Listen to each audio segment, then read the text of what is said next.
Hello दोस्तों, रश्मि बाइटी stories में आपका स्वागत है। आज हम जानेंगे बट सावित्री व्रत कथा के बारे में। तो बट सावित्री व्रत कथा का वर्णन स्कंद पुराण में है।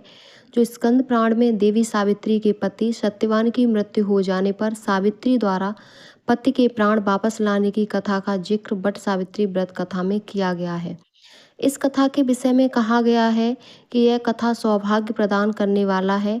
इसीलिए बट सावित्री व्रत के दिन बट वृक्ष के नीचे सुहागन स्त्रियों को बट सावित्री व्रत की इस कथा का विस्तार पूर्वक पाठ करना चाहिए और सुहागन महिलाओं को इस कथा को सुनना चाहिए। इससे सुहाग की उम्र लंबी होती है और वैवाहिक जीवन में प्रेम और सुख समृद्धि की प्राप्ति होती है। बट सावित्री व्रत कथा हिंदू धर्म में एक महत्वपूर्ण कथा है जो विवाहित महिलाओं द्वारा अपने पति की लंबी आयु और परिवार की सुख समृद्धि के लिए व्रत के रूप में मनाई जाती है। इस व्रत की कथा का मुख्य पात्र सावित्री और सत्यवान है।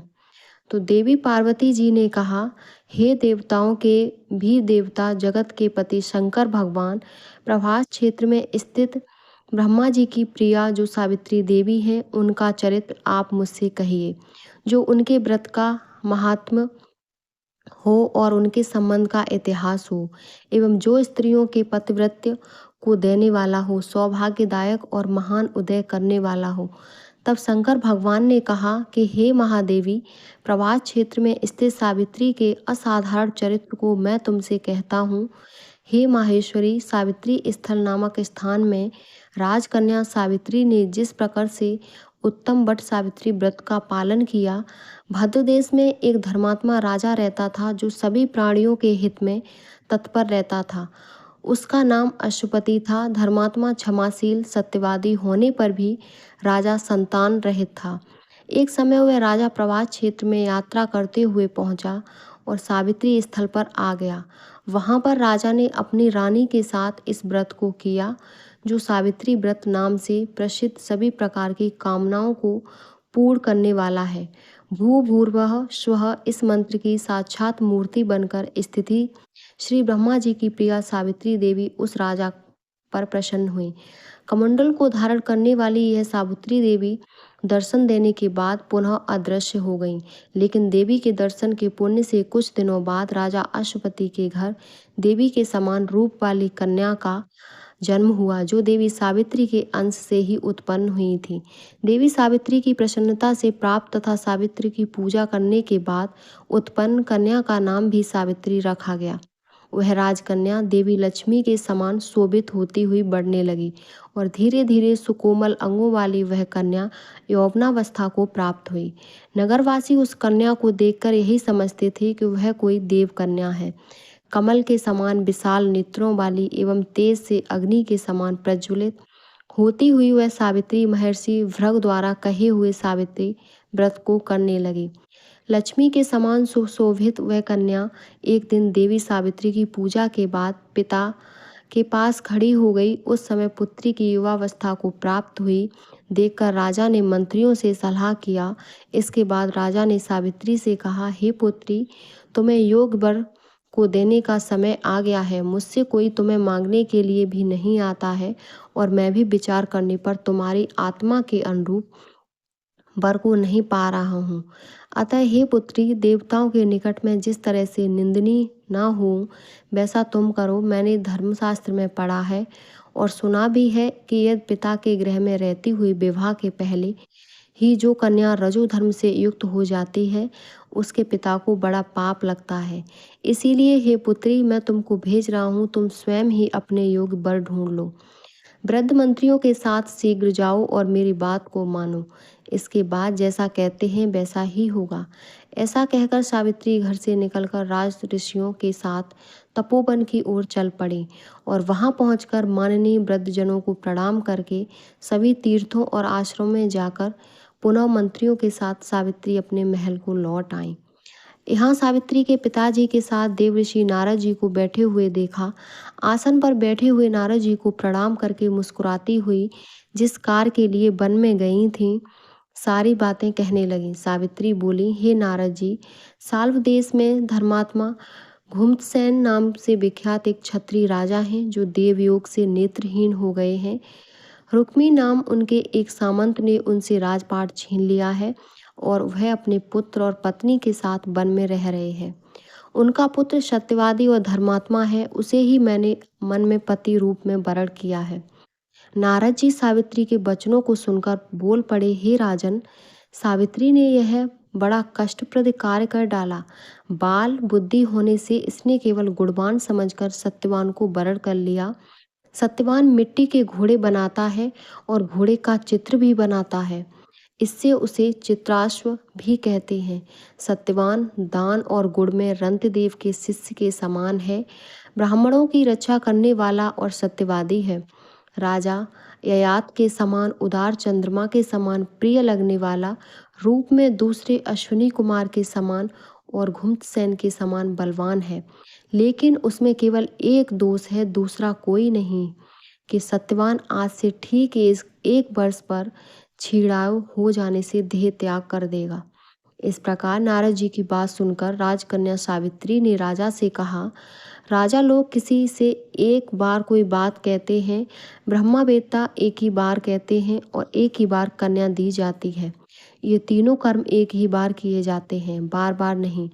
दीर्घायु हो अथवा अल्पायु, गुणवान हो अथवा निरोग, वर को एक ही बार वरण कर लिया, अब दूसरे वर को वरण नहीं करूंगी। नारद जी ने कहा, हे राजन, यदि आपको उचित लगता हो तो अपनी पुत्री सावित्री का कन्यादान शीघ्र कर डालिए। राजा सुमुहूर्त विधि विधान पूर्वक सत्यवान के संग सावित्री का विवाह करवा दिया। सावित्री अपने पति को पाकर ऐसे प्रसन्न थीं जैसे उसे पुण्यवान पुरुष स्वर्ग को पाकर प्रसन्न होता है। सावित्री उस सत्यवान के साथ आश्रम में रहते हुए नारद जी की कही हुई बात को याद करती रहती थीं और उस दिन को गिनती रहती थी कि जब सत्यवान देह त्याग कर चले जाएंगे। जब सत्यवान के मरण के केवल 3 दिन शेष रह गए, तब सावित्री ने निराहार रहने का व्रत लिया और तीसरे दिन सुबह स्नान करके देवता और पितरों का पूजन किया। फिर सास ससुर की चरण वंदना करके वह भी पति के साथ जंगल की ओर चल पड़े। जंगल में लकड़ी काटते काटते अचानक से सत्यवान के सिर में दर्द होने लगा। सावित्री ने कहा कि आप कुछ देर मेरी गोद में सिर रखकर सो जाइए, फिर हम आश्रम की ओर चलेंगे। जैसे ही सत्यवान सावित्री की गोद में लेटे, वैसे ही सावित्री ने देखा कि सांवले पिंगल वर्ण वाले किरीटधारी पीत वस्त्र पहने हुए साक्षात सूर्य के समान उदित हुए पुरुष उनके सामने खड़े हैं। सावित्री ने उन्हें प्रणाम किया और उनसे पूछा कि आप कौन हैं। इस पर यमराज ने कहा कि मैं सब प्राणियों के लिए भयंकर और कर्मानुसार उनका उचित दंड देने वाला यम हूँ। सो है पतिव्रता सावित्री, समीप में पड़े हुए तुम्हारे पति की आयु समाप्त हो गई है, इसे यमदूत पकड़कर नहीं ले जा सकेंगे, इसीलिए मैं स्वयं आया हूँ। ऐसा कहकर फांस के लिए हुए यमराज ने सत्यवान के शरीर से अंगुष्ठ मात्र शरीर वाले जीवात्मा को बलपूर्वक निकाल लिया। इसके बाद यमपुरी की ओर चलना शुरू किया। सावित्री भी यम के पीछे पीछे चलने लगी।